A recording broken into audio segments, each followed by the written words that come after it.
Comment faire une demande de partenariat? Bonjour, je suis Sébastien, le marketeur français. Dans cet épisode du podcast Entrepreneur Libre, vous allez découvrir les 4 ingrédients essentiels pour qu'un partenaire accepte de faire la promotion de vos produits et de votre entreprise. Vous allez découvrir ce que vous devez mettre en place pour qu'un partenaire accepte dans un premier temps de démarrer la conversation et d'accepter de vous écouter. Et l'élément essentiel à mettre en avant si vous voulez qu'un partenaire potentiel soit enthousiaste à l'idée de faire la promotion de vos produits et de vos services. Et nous allons vous dévoiler tout ça en moins de 15 minutes chrono. Aujourd'hui, je suis avec Marc Murcia. Bonjour Marc. Bonjour Sébastien. Marc est directeur du département commercial chez la société Tout Change. Et nous sommes ensemble aujourd'hui pour vous faire profiter de nos 2 expertises, mon expérience du marketing et de la vente sur Internet et l'expérience de Marc de la vente et de la communication du contact client. Donc Marc, tu as été justement confronté à cette question de partenariat dans une petite anecdote récemment. Oui, c'est ça. L'idée est venue d'un email en fait que j'ai reçu mi-juillet. Donc un email qui t'était adressé, qui était très court d'ailleurs, qui était Sébastien, est-ce que tu peux me recontacter? J'ai besoin de tes services. D'accord. Donc le type d'email pour lequel on donne une réponse généralement qui finit en bad list parce qu'on n'a aucune indication, aucune information sur l'expéditeur, etc. Surtout que l'email arrive au service après-vente. Donc voilà. Emeline, elle me transfère ce type d'email. Et c'est vrai que là, c'était dans une période un peu plus calme. Donc voilà, j'ai rappelé la personne assez rapidement. Et donc la personne, au départ, m'a dit non, mais je suis pas intéressé, monsieur, je suis pas intéressé par vos services. Je lui ai dit, écoutez, vous avez quand même envoyé une demande, donc quelque part, on peut peut-être vous aider. C'est vous qui nous avez demandé de l'aide. Et donc, quelle information je peux vous apporter? Et donc, cette personne m'a expliqué en fait qu'elle créait, alors je vais l'appeler Clara. Clara m'a expliqué qu'elle créait une chaîne de télé, donc qui n'était pas une petite web TV, mais qui était destinée au réseau TNT, etc. Donc vraiment la grosse chaîne de télé, que le projet était supporté par la Commission européenne, qui avait investi une centaine de milliers d'euros dans la création du business plan de leur projet. Et donc, au moment où je lui ai posé la question de savoir si on pouvait l'accompagner justement et l'aider, quel problème marketing elle avait et sur lequel on pouvait l'aider, elle m'a évoqué un peu froidement, non, mais nous on a une équipe de 20 personnes avec des ex-animateurs télé, des ex-producteurs télé qui ont été sur des grandes chaînes, etc. Donc on n'a pas besoin de marketing. La relation animateur télé, marketing est pas si évidente que ça. Et pas si évidente que ça, vous la ferez peut-être. Et du coup, en fait, elle m'a évoqué, tout ça pour m'évoquer que on était une petite entreprise jeune et dynamique qui faisait en fait beaucoup de vidéos sur Internet et qui avait l'air d'avoir du public, et donc qu'elle aimerait qu'on promotionne en fait son projet qui n'avait pas encore démarré sur une de nos conférences. Et donc, du coup... Donc, en fait, elle nous a contactés pour nous demander d'être partenaire et de promouvoir ce qu'elle faisait. Et de promouvoir, en fait, ce qu'elle faisait. Et donc, du coup, je lui ai dit que, oui, mais qu'est-ce que nous, on avait à gagner sur ce principe-là? Et elle m'a dit, de toute façon, nous, je vous ai expliqué le projet, nous, on a un gros projet, on cherche des entreprises dynamiques qui sont réactives et qui savent prendre des bonnes décisions. Donc, elle a dit maintenant, si vous ne savez pas prendre de décisions hâtives, c'est pas pour vous. Je lui ai dit, écoutez, ce sera pas pour nous, puisque là, je vois ce que ça va vous apporter à vous de mettre en place un partenariat avec nous, mais je ne vois pas que ça nous apporte à nous de promouvoir. Exactement. Donc, mais étant donné que j'ai grand cœur, j'ai quand même donné des conseils à Clara sur comment elle aurait dû justement présenter cette demande de partenariat. Et c'est quelques conseils qu'on va partager avec vous dans ce podcast. Juste après le générique.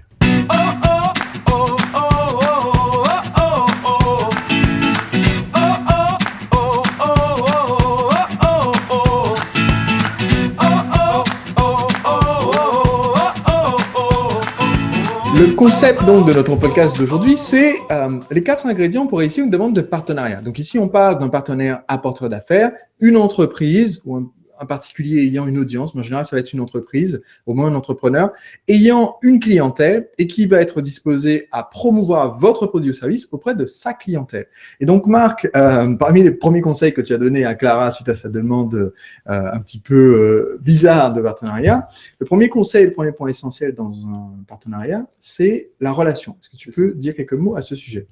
Alors, la relation, c'est de ne pas, on va dire, contacter un partenaire, comme on le dit, c'est ne pas contacter un partenaire à froid. D'accord. C'est-à-dire ne pas envoyer d'emails non sollicités De masse à tout un tas de sites qui pourraient être dans votre secteur d'activité des partenaires potentiels, ou ne pas appeler justement tout un tas de sociétés, de faire des descentes d'annuaires, d'appeler tout un tas de sociétés pour leur proposer des partenariats, créer quand même un début de relation avec le partenaire.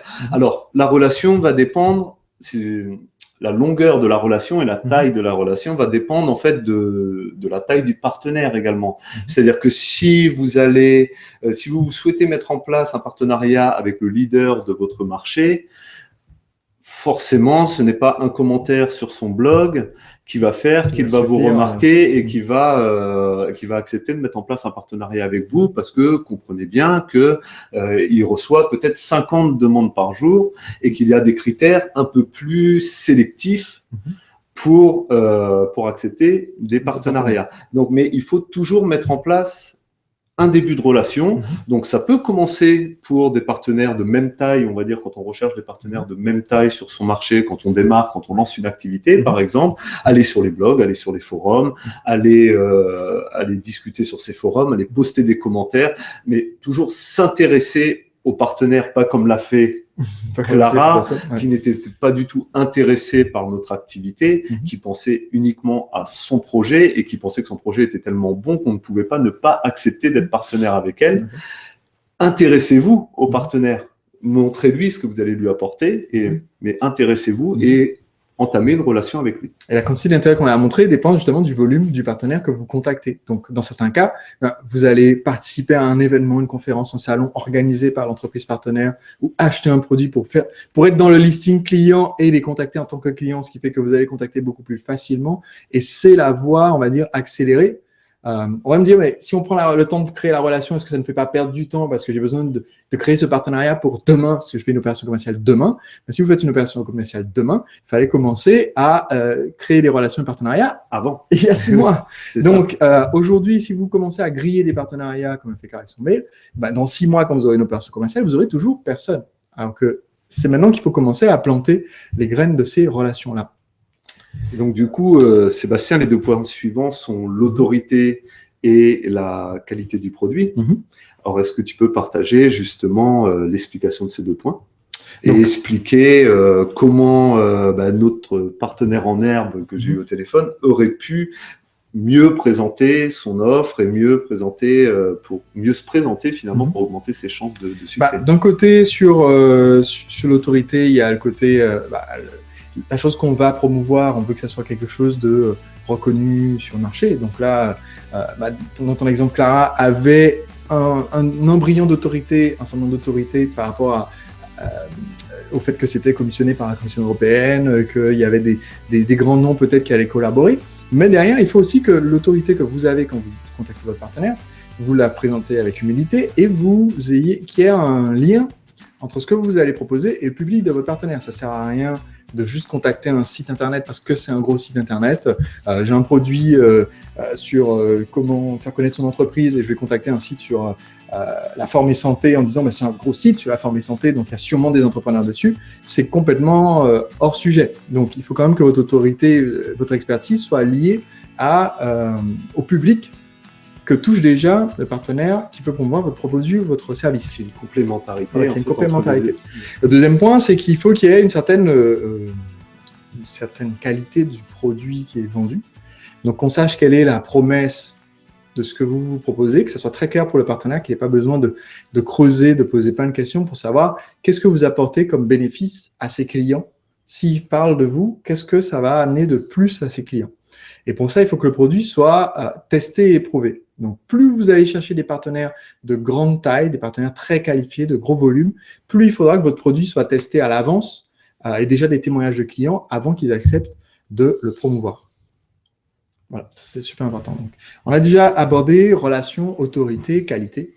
Le quatrième point, donc, c'est la promesse. La promesse. Quelle est la promesse pour le partenaire? Qu'est-ce que ça lui apporte de vous promouvoir? Et étant moi visible sur le marché, on en reçoit plein des demandes comme celle de ces personnes qui sont bonjour, vous êtes connu, est-ce que vous pouvez me promouvoir moi qui ne suis pas connu? Et oui, mais qu'est-ce que j'y gagne? C'est quand même une question essentielle. On s'adresse à une entreprise quand on s'adresse au partenaire. Qu'est-ce que cette entreprise va y gagner? Alors, le plus évident, c'est l'argent, commission, d'apporteur d'affaires, d'affiliés. Donc, ça, c'est la chose classique. Le partenaire promeut votre produit, s'il fait une vente, il touche une commission. Mais aussi, il faut creuser, être un peu créatif. Parce que c'est vrai que moi, souvent, j'ai des demandes de personnes qui me disent mais comment, moi, j'ai pas de produit, qu'est-ce que je peux apporter à un partenaire? Il y a, comme tu le dis, on peut être créatif. Et il y a d'autres ressources qu'on peut apporter. On peut apporter du contenu gratuit qui sera donné aux clients, donc on donne de la valeur gratuitement, on peut donner des conseils gratuitement à leurs clients, on peut proposer du coaching personnalisé à leurs clients, proposer un échantillon du produit à leurs clients. Tout ça, c'est pas de l'argent, mais c'est une façon d'apporter de la valeur à ce partenaire pour qu'il fasse votre promotion. Et donc, du coup, de quelle formation tu pourrais recommander pour approfondir cette partie partenariat et savoir comment aller démarcher les partenaires et comment aller se présenter à eux? Nous avons une formation qui s'appelle Séduire client. Pour moi, c'est la formation de stratégie marketing. La plupart des gens qui sont sur le marché de la formation marketing sur Internet sont d'anciens élèves de Séduire client parce que justement, c'est comme ça qu'on apprend à devenir un leader sur son secteur. Et dans Séduire client, vous allez apprendre comment tisser les partenariats et quoi proposer à un partenaire, comment faire pour les approcher et les tisser. Avec cette formation Séduire client était à l'origine de centaines de partenariats sur le marché, sur le web français, dans plein de domaines différents, et c'est la meilleure issue. Donc, en ce moment, je publie une série de vidéos de formation gratuites pour vous aider à créer ces partenariats et à devenir un leader sur votre marché, et le lien se trouve dans les bonus liés à ce podcast d'aujourd'hui. Donc, pour conclure sur la demande de partenariat dont tu nous parlais tout à l'heure, en conclusion, cette personne-là, qu'est-ce qui s'est passé? Rien. Je lui ai donné mes conseils, parce que comme je l'ai dit au début, j'ai grand cœur. Donc, j'espère que ces conseils vont l'aider. Et puis, je lui souhaite beaucoup de réussite, bien entendu, dans son projet et ses futures démarches. Et si ça peut l'aider à les améliorer, c'est avec grand plaisir.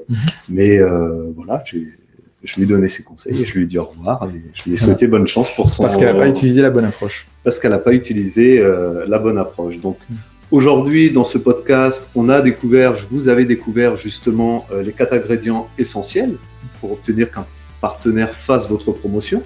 Ce que vous devez mettre en place donc, pour que le partenaire accepte dans un premier temps, donc d'écouter ce que vous avez à proposer, ça c'est important, et l'élément essentiel à mettre en avant pour que le partenaire soit enthousiaste aussi à l'idée de faire la promotion de votre produit ou service. Donc, c'était tout un programme. La semaine prochaine, dans le podcast, on va partager avec vous des conseils sur comment vendre un produit physique et comment utiliser les stratégies marketing enseignées par Sébastien et les stratégies marketing utilisées sur Internet pour vendre des produits physiques. Donc, on va parler à la fois des produits physiques vendus sur Internet en e-commerce, par exemple, c'est ça, et des produits vendus hors ligne, par exemple, si vous avez une boutique ou un point de vente. On va parler de l'application de nos stratégies à ce cas précis. Si vous n'êtes pas encore abonné à ce podcast, alors cliquez sur le bouton s'abonner pour recevoir gratuitement le prochain podcast. J'offre un complément vidéo gratuit avec chacun de mes podcasts, une série de vidéos de compléments, des outils, des documents qui vous permettent de venir en complément à ce podcast et d'améliorer le marketing de votre activité, de vendre davantage de vos produits et services. Mais le lien de ces bonus ne se trouve pas sur YouTube, pas sur Facebook, pas sur iTunes, sur SoundCloud. Si vous me regardez même ailleurs que sur mon blog Le Marketeur Français, si vous n'êtes pas abonné à ce podcast, eh bien abonnez-vous pour recevoir justement chaque podcast chaque semaine gratuitement avec le lien des compléments que je vous offre. Donc, tout ça, ça vous est envoyé par email gratuitement. Tout ce que vous avez à faire, c'est de cliquer sur cette même page, sur le bouton s'abonner pour recevoir gratuitement le podcast. Ce podcast Entrepreneur libre d'aujourd'hui était sponsorisé par Sébastien Nal et son site sur la CAD, la conception assistée, est dessiner-autocad.com. Merci Sébastien. Merci à vous d'avoir participé à cet épisode d'Entrepreneur Libre. Merci Marc. Merci Sébastien. À très vite.